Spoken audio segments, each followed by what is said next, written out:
Assalamualaikum warahmatullahi wabarakatuh. Perkenalkan, nama saya Dian Ruhutami, saya dari kelas 11B. Di sini saya akan menjelaskan tentang pengertian, dalil nakli, tujuan hukum, serta cara memilih pasangan di pernikahan.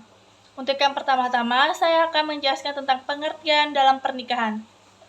Menurut Imam Ahmad bin Umar Asy-Syatiri dalam kitab Al-Yaqut dan Al-Nafsi, mendefinisikan nikah secara bahasa berarti menggabungkan dan berkumpul.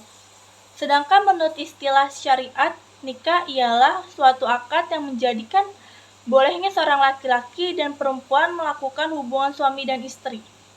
Nah, sedangkan dalam Undang-Undang Nomor 1 Tahun 1974 menjelaskan bahwa pernikahan adalah ikatan lahir dan batin antara seorang pria dan seorang wanita sebagai suami istri dengan tujuan membentuk keluarga atau rumah tangga yang bahagia dan kekal berdasarkan ketuhanan yang Maha Esa.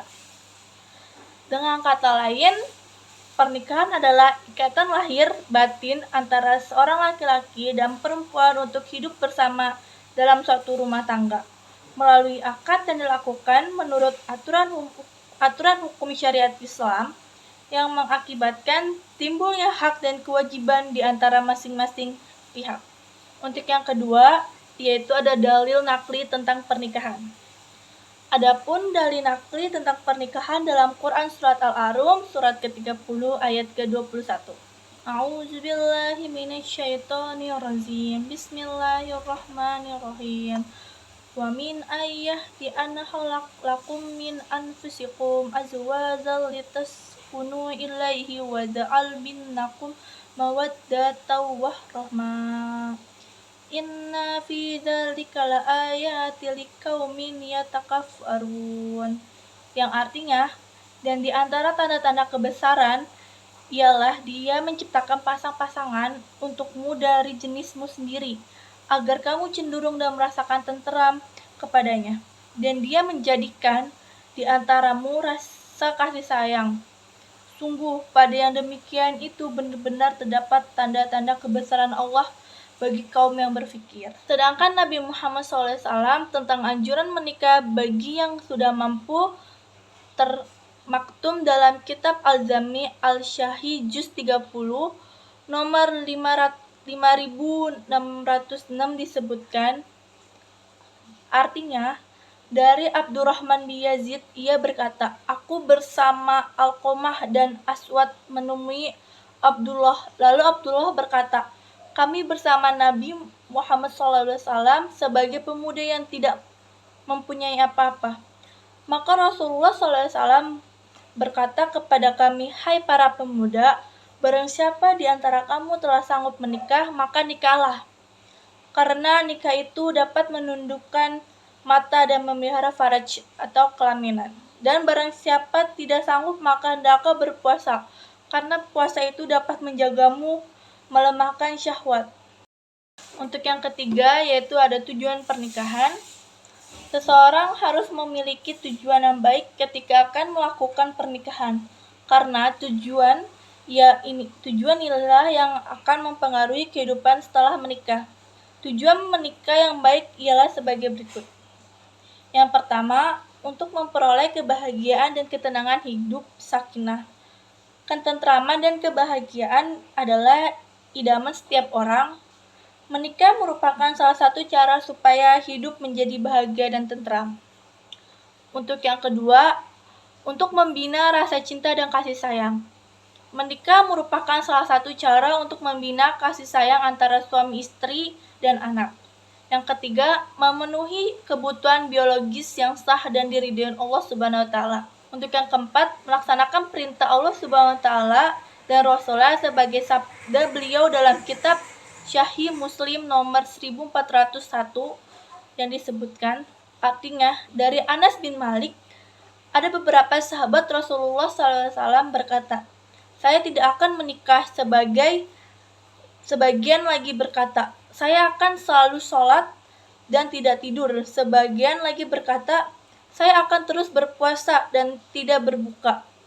Berita ini sampai kepada Nabi SAW hingga beliau bersabda, apa alasannya? Ada yang berkata, begini begitu. Padahal saya berpuasa dan berbuka. Aku sholat dan tidur. Dan aku juga menikahi perempuan, dan barang siapa yang membenci sunnahku, maka ia tidak termasuk golonganku. Herha Muslim. Untuk yang kelima, memperoleh keturunan yang sah. Melalui pernikahan, pasangan suami istri akan mendapatkan keturunan yang mendapatkan ridha Allah Subhanahu wa taala dan pengakuan dari negara. Tempat itu ada hukum pernikahan. Hukum asal melaksanakan pernikahan adalah mubah atau boleh. Hukum ini dapat berubah disebabkan pada keadaan tertentu. Berikut penjelasan ringkas terkait hukum menikah.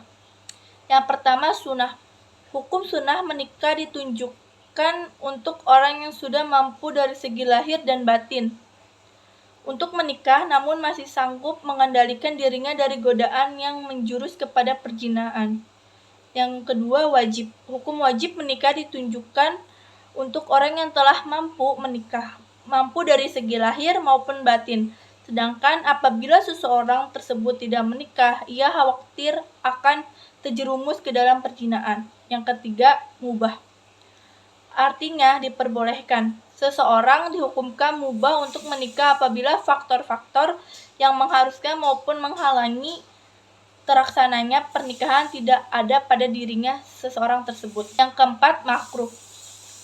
Hukum menikah menjadi makruh apabila orang yang akan melakukan pernikahan telah memiliki keinginan atau asyraf, tetapi ia hanya memiliki bekal untuk biaya pernikahan namun belum mempunyai bekal untuk memberikan nafkah. Hukum yang kelima itu haram.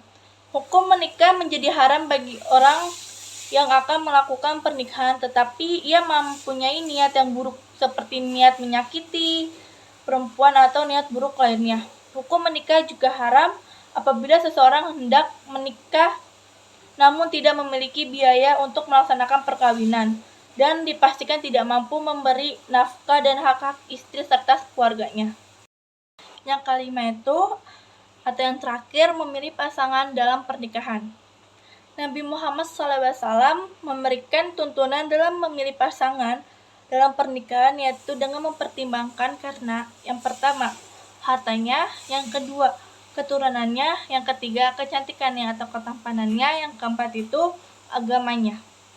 Hal ini sesuai dengan hadis Nabi Muhammad SAW yang termaktum dalam kitab Al-Jami Al-Syahih Juz 3 nomor 5090, yaitu yang artinya dari Abu Hurairah dari Nabi Muhammad SAW, beliau bersabda, wanita itu dinikahi karena 4 hal, karena hartanya, karena keturunannya, karena kecantikannya, dan karena agamanya.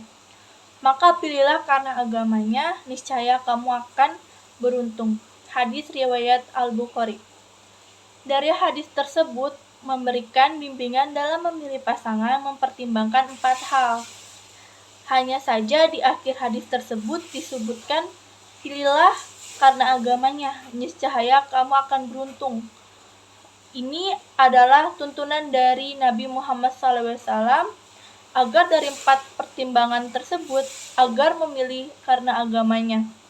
Mengapa memilih agama? Karena dengan agama, kebahagiaan yang sejati akan dapat terwujud. Salah satunya ketika agamanya kuat, maka pasangan suami dan istri akan taat kepada Allah dan dapat memelihara dirinya. Cukup sekian dari saya, kurang lebihnya mohon maaf. Wassalamualaikum warahmatullahi wabarakatuh.